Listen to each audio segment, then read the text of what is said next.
So I said in yesterday's video that I had a lot of weird results with the peach infusions and all the crazy stuff that I did, right? I said that in the video before too.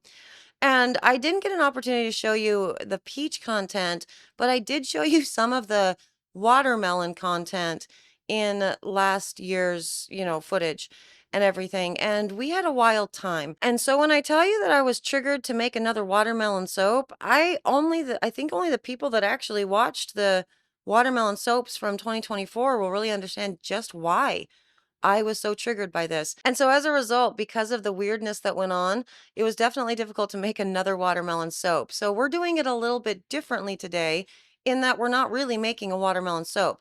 And I will tell you why and more about all of this in just a minute. But before I do, hello, I am Mrs. Soap and Clay. Let's make stuff.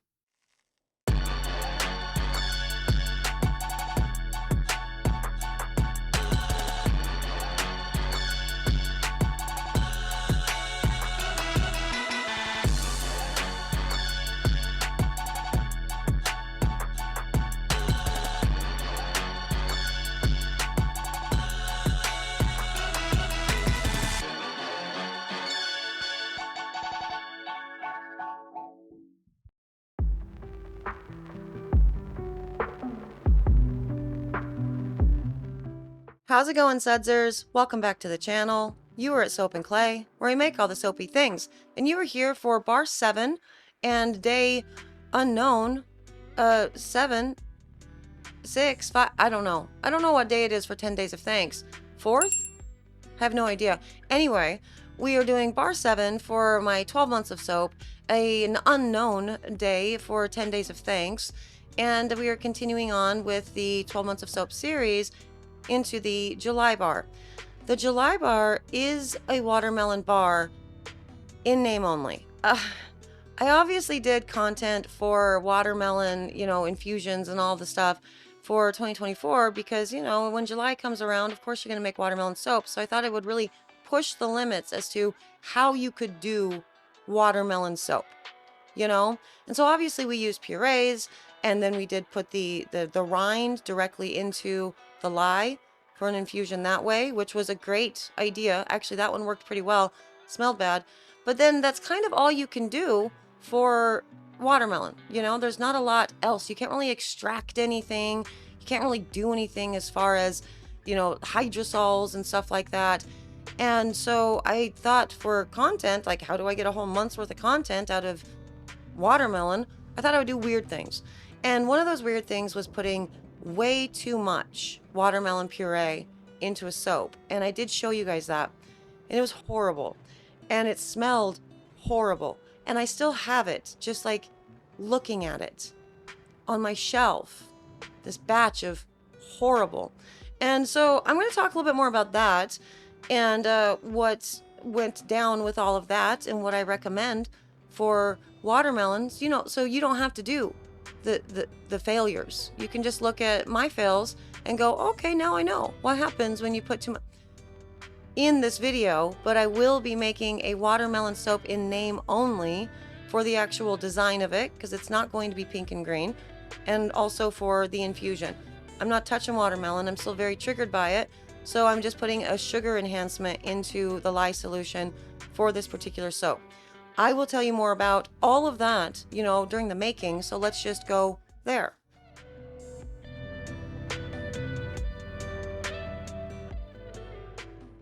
Okay, so we are on to bar 7. So that would be, July. Have you noticed in life how many people, like under the age of 27, genuinely don't know, like, that 7 is July and 6 is June, and, I'm actually bigly blown away by that. I've heard it so many times on different cursed streams and stuff that I listen to. People are just always going, what month is that? 3, what month is that? It's March. What's wrong? Okay. Anyway, we are making the July bar.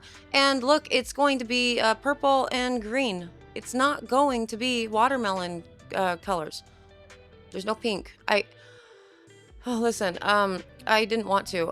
So in the watermelon stuff, which I think I did get some of it up for the content in 2024, some of the watermelon deep dives. Some of the stuff I did was super weird, and I guess that's just going to be the theme throughout this entire series. So, just deal.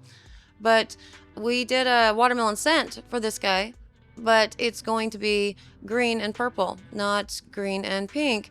But anyway, the reason for that is the watermelon tests and stuff, trying to find like a month's worth of content to infuse watermelon and to, run all the tests on watermelon and whatever, ended up kind of wild. And by kind of wild, I mean at one point I just like put copious amounts of watermelon juice into this watermelon candy. It's a delightful scent, no problems whatsoever with it. It's not a true watermelon though, so do keep that in mind from Sierra Candles. It definitely has some sugary notes to it as well.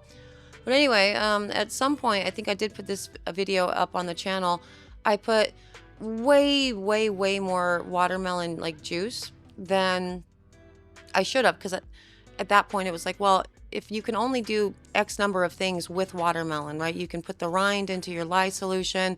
You're going to get the nice magnesium and everything out of that to make a nice shiny bar, a harder bar, all the jazz. You can obviously juice it and put it in as a portion of your water, and that's kind of it. There's not going to be any real infusion when it comes to watermelon. You know what I mean? And because it's primarily water, and so anything that you're going to be really getting from the watermelon outside of the juice is going to be the rind, and you can only incorporate that so many ways.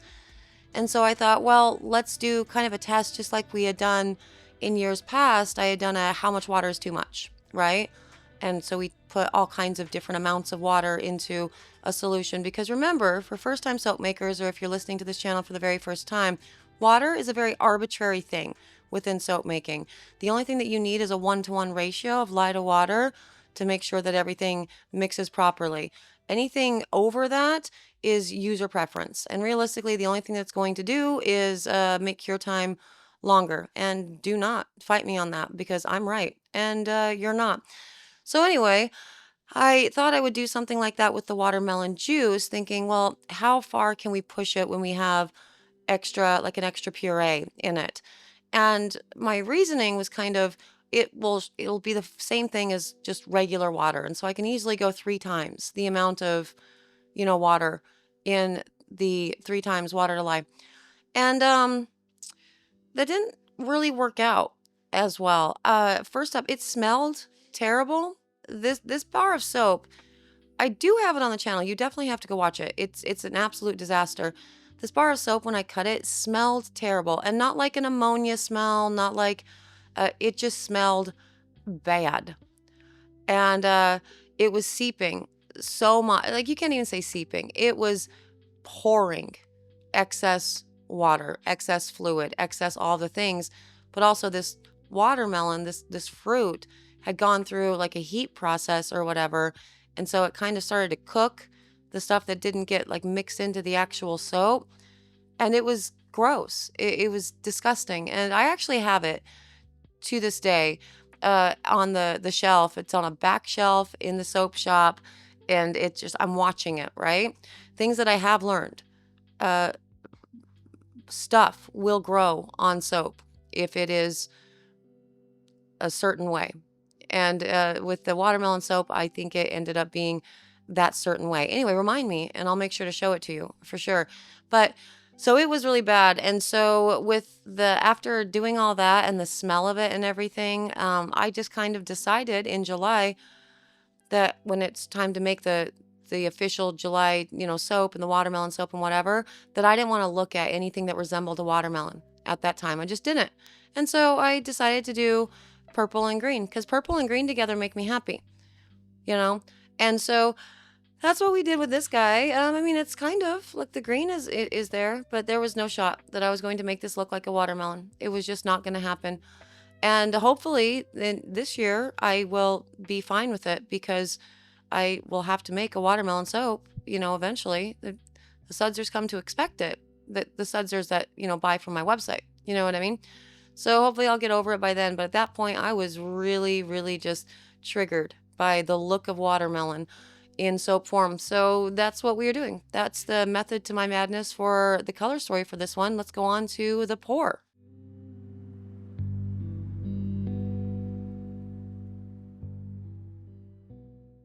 Okay, and onto the pour. And this batter, that's a nice medium-ish weight. I'm not mad at it.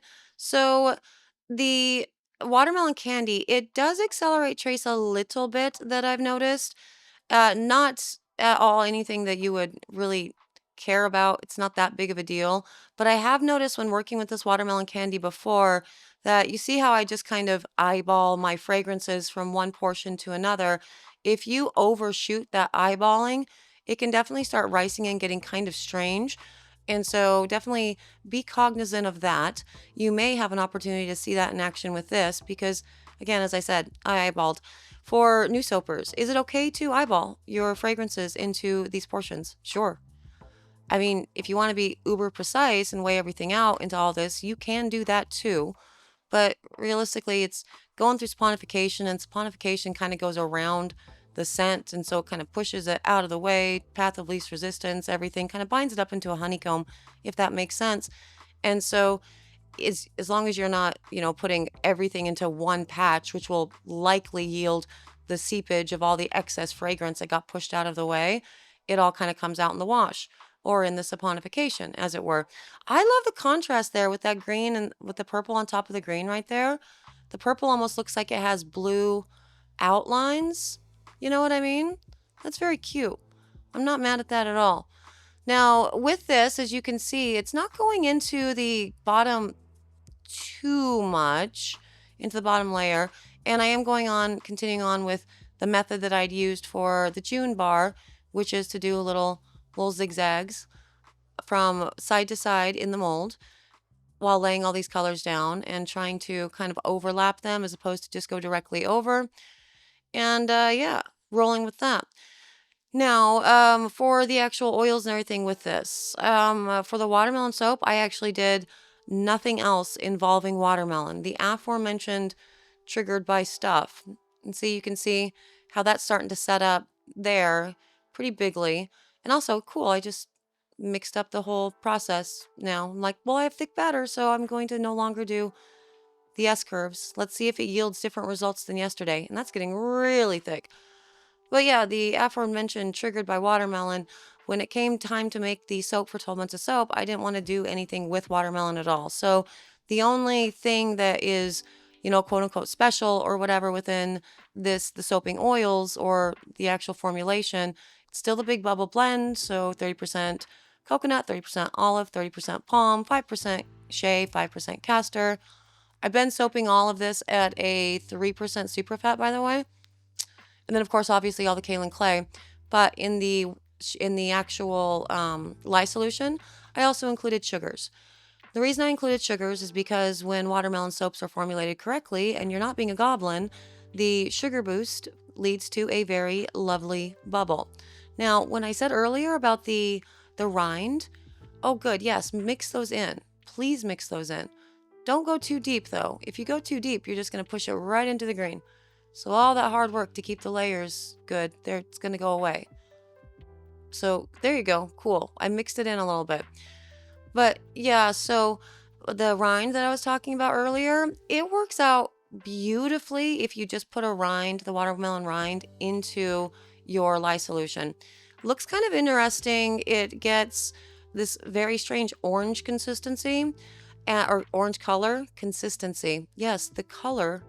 Well, I mean, I guess oranges exist too. Anyway, so it has a very orange hue to it, and some of that does not cook out. So you definitely end up with a more beige colored bar. So keep that in mind if you're wanting to put watermelon rind in, but it really does operate a whole lot like the banana peel. And it kind of makes sense, right? Because lots of potassium, lots of magnesium. So it's going to yield kind of like bigger surface tension and a shinier bar as a result. And also it's going to firm up, and firm bars tend to look better, right away. And a lot of that has to do with, shine. So that is what I would suggest for watermelon soaps if you wanted to really up the awesome. It leads to a beautiful slip with the lather. But aside from that, really what you're dealing with, if you're wanting to put, juices or purees in, you could put those into the lye solution. I prefer to incorporate them when it comes to watermelon at the very least into the actual soaping oils. Although that can get kind of messy too, because that's where my disaster sort of came from. I incorporated them into the oils, but then I think also put them in the lye solution for that. So it was a twofer. It's a good time. And mixing it up, obviously, when you're trying to incorporate it into your soaping oils, it separates because until you put the lye solution in, because water and oil separate. You get it? But yeah, so you could do that. You could also put your puree in at the end after you've hit your emulsion and you're ready to separate everything out and color it and pour. You could do that at that point as well and put your puree in. Watermelon, it's again, there's so much water in it that you do get some good sugar content, so it does help out with the bubble, but for the most part, not a lot of benefit. The rind, however, that's kind of different. But for me, I don't even like cutting watermelon, which was another weird thing for me. I had to cut a watermelon because I was doing all this artsy, I'm gonna make cool, artistic, you get it. And I had to cut watermelons. And I am not allowed to use in, my IRL life anything bigger than a steak knife to do anything, to cook dinner. I can't do it because I cut myself often, not intentionally. I'm not that kind of person. I'm just kind of clumsy when it comes to knives. So it's kind of scary. I was out there with a giant butcher knife, had to film all that when Mr. Soap and Clay was nowhere around, otherwise he would have been like, just let me cut it. And I couldn't let him do it because it was, my video. Anyway, you get it. I'm going to town with the top of all this. That's fun. Looks nothing at all like a watermelon. This will be C-popped. This will be gelled. Let's put it into the oven and check out the cut, right now.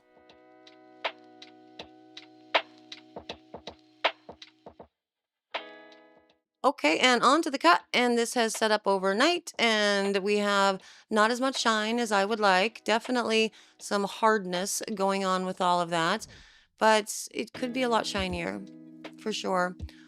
I think maybe this one got less heat than yesterday's soap, so that's kind of a bummer. But that's okay. You know what else is okay? That scrunchie is amazing. Oh, that's Soap and Clay Kidlet #1 scrunchie. So Soap and Clay Kidlet #1 has more hair than I do because she's my curly girl. I have a lot of hair, very, very thick hair, and it's sort of deceptive. And once you actually start touching it, it's like, wow, that's a lot of hair. And so I usually use, biggish scrunchies, but Kidlet #1, she has to use giant scrunchies. And since scrunchies are like in vogue again, they're popular, she's got a whole bunch of them.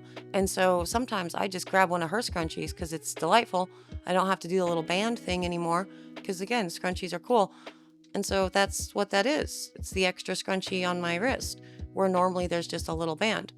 I guarantee I also have something in my hair pulled back because I'm working. I don't keep my hair down when I'm working.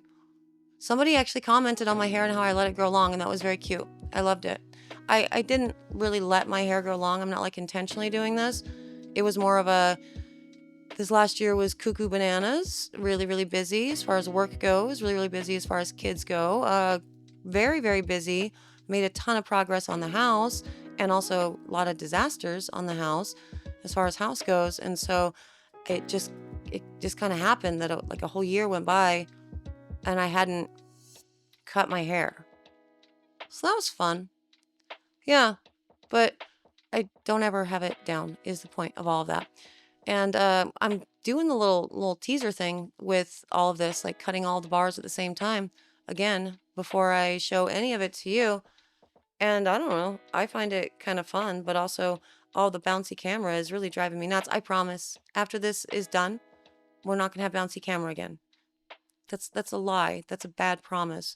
We will probably have bouncy camera again, but I will actually put it up on its, thing that hangs from the ceiling next time.